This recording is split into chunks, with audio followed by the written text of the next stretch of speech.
नमस्कार। आज के इस विश्लेषण में हम एक ऐसा सफर तय करने वाले हैं जो भौगोलिक विशालता और 2026 के जनसंख्या अनुमानों को एक साथ जोड़ता है। एक तरफ पृथ्वी का सबसे बड़ा हिस्सा यानी हमारा प्रशांत महासागर और दूसरी तरफ उसके किनारे बसे विशालकाय देश और छोटे-छोटे अकेले द्वीप। ये सच में बहुत ही दिलचस्प होने वाला है। तो बिना देर किए शुरू करते हैं। आइए एक नज़र डालते हैं कि आज की चर्चा में हम क्या-क्या कवर करेंगे। हम शुरुआत करेंगे पृथ्वी की सबसे बड़ी भौतिक संरचना से, फिर बढ़ेंगे जियोलॉजी और जलवायु की तरफ। उसके बाद हम देखेंगे कि इंसानों ने इस विशालता को पार कैसे किया, 2026 के जनसंख्या दिग्गज देश कौन से हैं, और आखिर में बात करेंगे सबसे छोटे द्वीप राष्ट्रों की। एक मैक्रो लेवल से माइक्रो लेवल तक का ये बेहतरीन सफ़र होगा। तो पहला पड़ाव है पृथ्वी की सबसे विशाल भौतिक संरचना यानी प्रशांत महासागर का अद्भुत और हैरान कर देने वाला पैमाना। अब इस आंकड़े को थोड़ा ध्यान से सोचिए, 16,52,50,000 स्क्वायर किलोमीटर्स। ये नंबर बस बोलने में बड़ा नहीं है, ये दर्शाता है इस महासागर की असली गंभीरता को। ये अकेला समुद्र पृथ्वी की सतह का लगभग 32% हिस्सा घेर लेता है। मतलब अगर हम पृथ्वी के सारे सारे जमीनी हिस्सों को एक साथ जोड़ दें, तब भी प्रशांत महासागर का क्षेत्रफल उन सबसे कहीं ज्यादा बड़ा होगा। है ना हैरान की बात? और क्षेत्रफल ही नहीं, अब जरा इसकी गहराई पर आते हैं।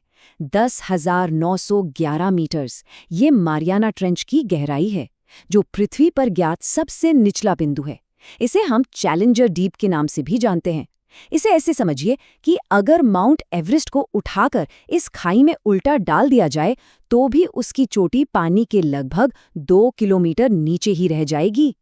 लेकिन इन सभी विशाल आंकड़ों के बीच एक चौंकाने वाली सच्चाई भी है। प्रशांत महासागर असल में हर साल लगभग 2.5 सेंटीमीटर यानी 2.5 सेंटीमीटर छोटा हो रहा है।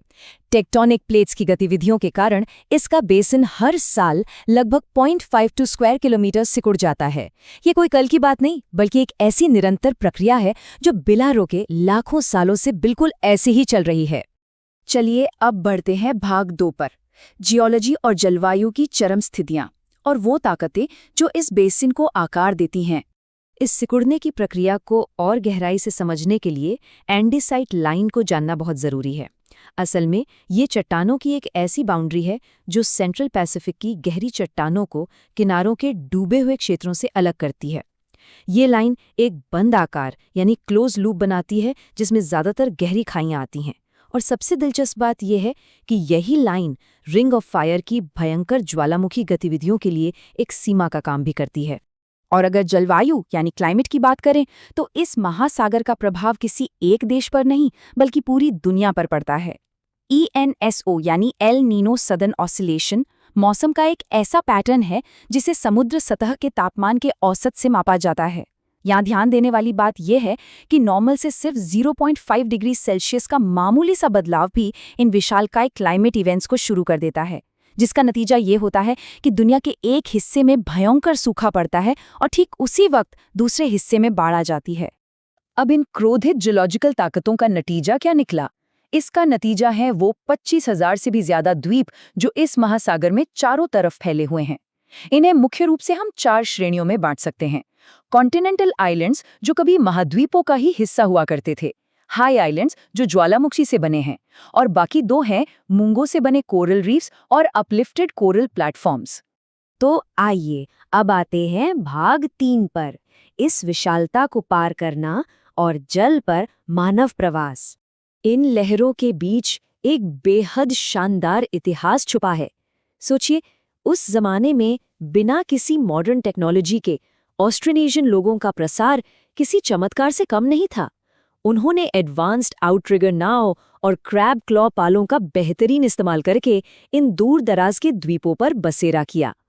1500 BCE में मैरियानाज आइलैंड्स से शुरू होके 900 CE में हवाई, 1000 CE में रापानुई और फिर 1200 CE तक न्यूजीलैंड तक का सफर उनकी हिम्मत और दिशा ज्ञान का असाधारण उदाहरण है।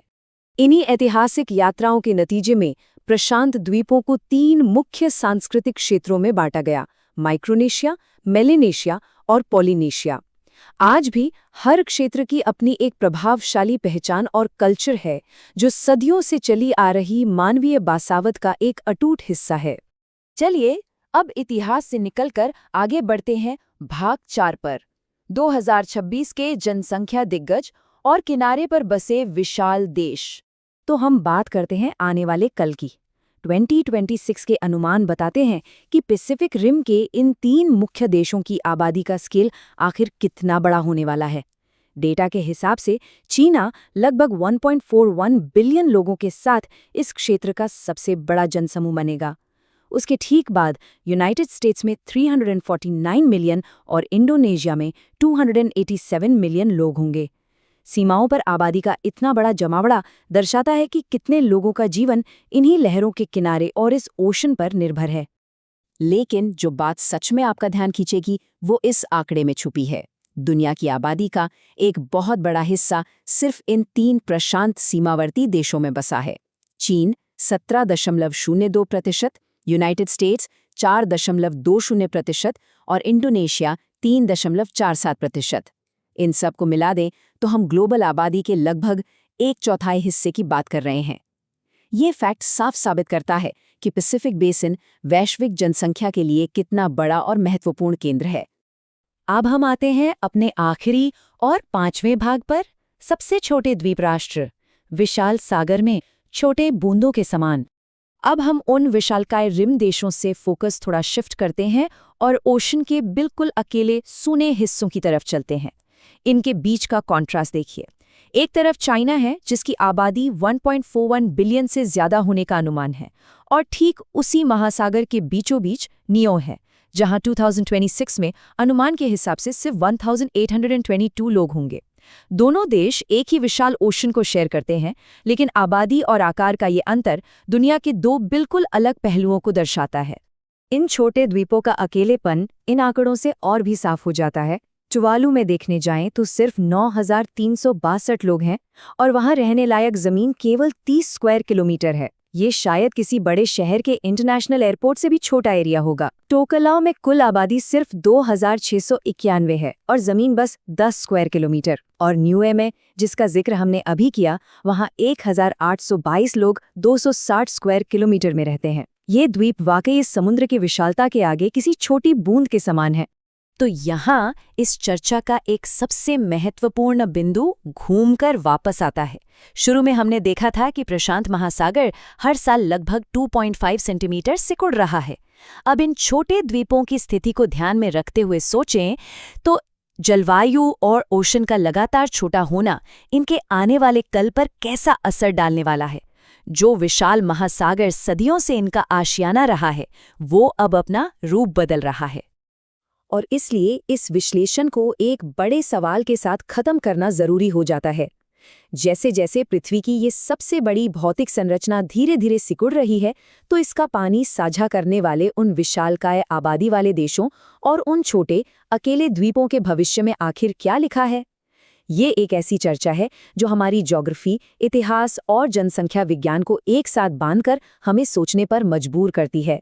आज के इस एक्सप्लेनर में बस इतना ही। हमारे साथ जुड़े रहने के लिए बहुत बहुत धन्यवाद।